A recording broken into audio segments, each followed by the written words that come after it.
அரங்கத்தில் இருக்கக்கூடிய ஒரு பூத்து தலைவருக்கும் பூத்தில் இருக்கக்கூடிய பொறுப்பாளர்களுக்கும் அடுத்த 8 மாத காலம் கடுமையாக உழைத்து திராவிட முன்னேற்ற கழகத்தினுடைய ஆட்சியை அகற்றிவிட்டு தேசிய ஜனநாயக கூட்டணியுடைய ஆட்சி இன்று நம்முடைய தலைவராக இருக்கக்கூடிய அண்ணன் எடப்பாடி பழனிசாமி அவர்களை ஆட்சியில் அமர வைக்க வேண்டிய பொறுப்பு தேசிய ஜனநாயக கூட்டணியினுடைய ஒரு தொண்டனுக்கும் இருக்கு. அன்பு சொந்தங்களே, அதை வெற்றிகரமாக நாம் செய்து முடித்து காட்ட வேண்டும். காரணம், மிக கடுமையாக இந்த 4 ஆண்டு காலம் நாம் உழைத்திருக்கின்றோம். பாரதிய ஜனதா கட்சியினுடைய ஒரு தொண்டனுமே திராவிட முன்னேற்ற கழகம் ஆட்சி வந்த பிறகு மக்களுக்கு பாதுகாப்பு அரணாக பாரதிய ஜனதா கட்சி நின்றிருக்கிறது.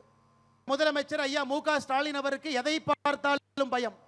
ஆர்டிகல் 370 பயம், புதிய கல்விக் கொள்கை பயம், PM ஸ்ரீ பள்ளிக்கூடம் பயம், எதை பார்த்தாலும் பயந்து கொண்டிருக்கக்கூடிய முதலமைச்சராக ஸ்டாலின் அவங்க இருக்கிறாங்க.